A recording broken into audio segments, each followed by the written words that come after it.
Salut, c'est Calogero sur JQ. J'ai de très bons souvenirs de l'époque des charts, surtout le début en fait, quand on est monté à Paris. C'était vraiment ouais, une belle période de découverte. Moi je suis tombé amoureux de Paris à 18 ans et on est monté avec une Renault 5 de Grenoble vers Paris, une petite voiture. On écoutait l'album Joshua Tree dans la voiture, on a fait le tour des maisons de disques, on découvrait cette ville qu'on voyait juste à la télé, quoi. Et c'est ça, je retiens de cette période-là des charts. C'était vraiment génial. Au milieu des autres, c'est mon premier album. C'est l'album où je suis à nouveau sur le chemin de mes influences, avec des doutes, des peurs. Est-ce que je vais rencontrer mon public? Est-ce que je vais avoir une audience pour pouvoir continuer à faire ce que j'aime? Et l'album 2, c'est vraiment, euh, on va dire, l'explosion, quoi. Puisque, voilà, il y a En apesanteur, il y a Prendre Racine, il y a Tiananmen. Ça a été l'album, pour moi, tant attendu, quoi. C'est-à-dire que vraiment, tout est tout s'est décanté en fait et tout est allé très vite.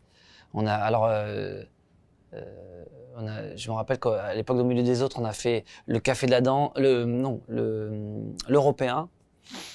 Et depuis d'ailleurs, c'est une tradition. À chaque fois que je redémarre une tournée, je recommence tout le temps par l'Européen. C'est une toute petite salle. Et ensuite, on a fait la Cigale. Et puis on est à la fin de l'exploitation de l'album 2, on était dans les zéniths. La montée en puissance, je l'ai plutôt bien vécu puisque j'avais 10 ans avant avec les charts et j'avais trempé un peu les pieds dans le succès, si tu veux. J'ai commencé, j'avais 17 ans et on avait des petits succès comme ça et on a été élevé un petit peu on faisait des concerts, des galas. À l'époque, il y avait des galas, tu vois. On faisait notre métier un petit peu à l'ancienne, quoi. Et du coup, ça a permis de voir les choses arriver doucement. Parce que le succès qui arrive vite, même pour quelqu'un qui est à peu près préparé, c'est pas fait pour les jeunes, enfin pour comment dire, c'est quelqu'un de jeune et euh, qui a des valeurs à peu près normales. Le succès, c'est grisant, mais c'est quand même un drôle de truc, quoi. Ça peut rendre très vite con, le succès. Le troisième album, ça a été un 2 en 1, en fait, presque.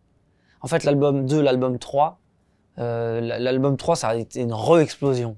Ça a été, parce qu'il y avait Face à la mer, Si seulement je pouvais lui manquer. Il y a Là.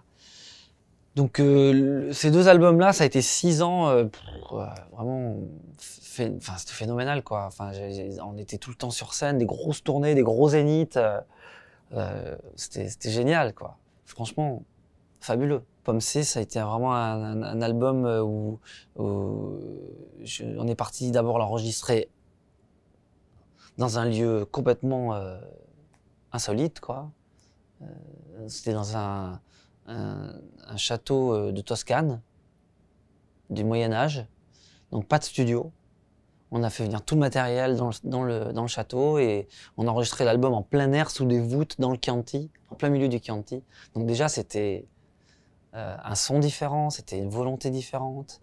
C'est un album en duo en fait avec Zazie parce que en duo dans l'écriture, je veux dire, elle a écrit tous les textes et moi les musiques. Ça a été vraiment une expérience différente et forte aussi.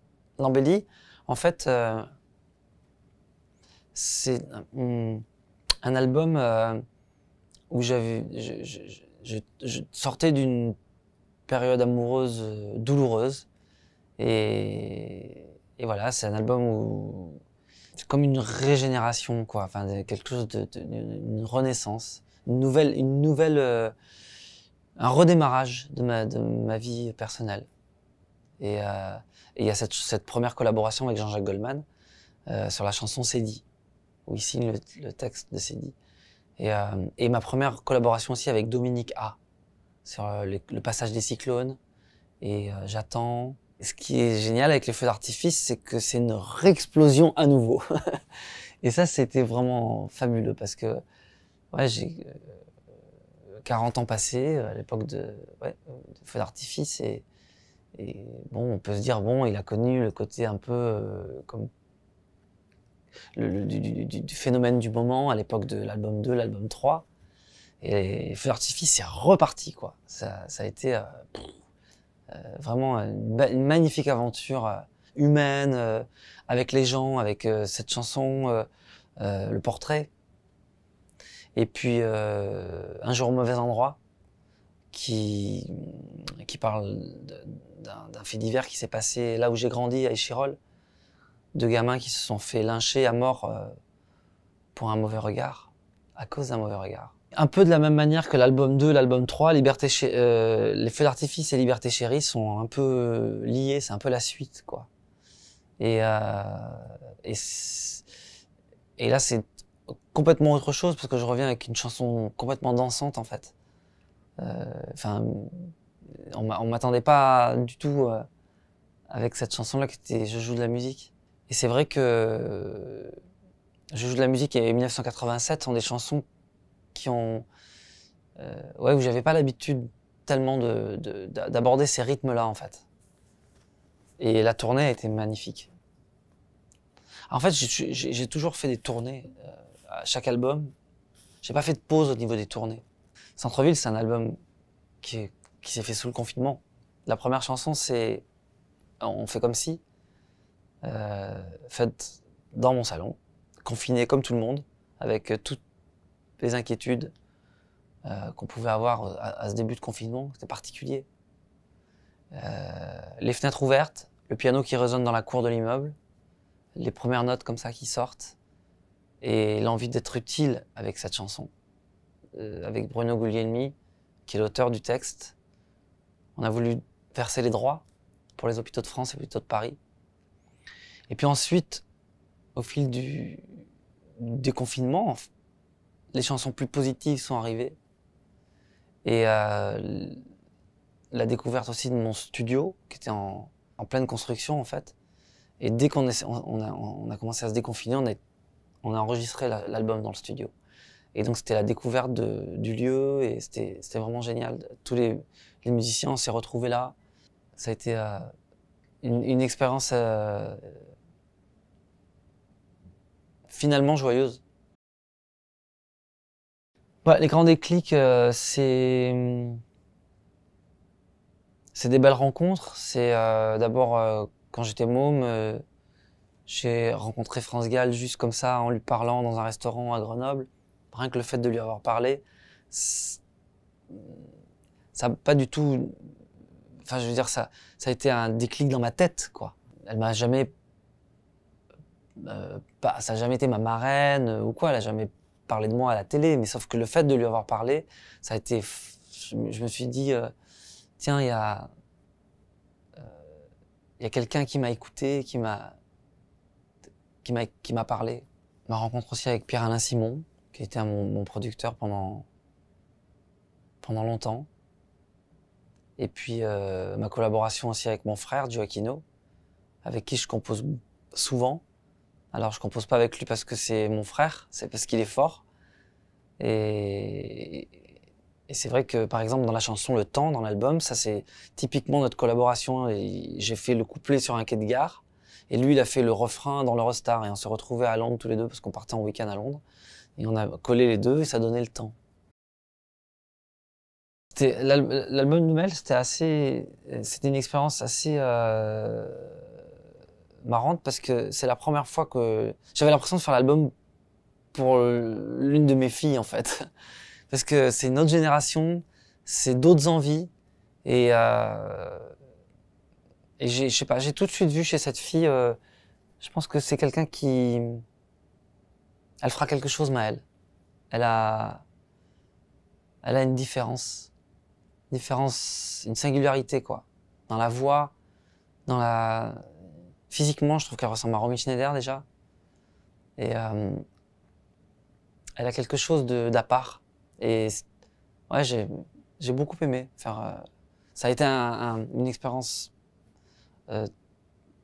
très enrichissante. Moi, je pense que les choses, elles changent, mais qu'il faut rester soi-même. Euh, il faut que les choses, elles restent musicales. Et il y a une part de mystère dans la musique qui m'intéresse.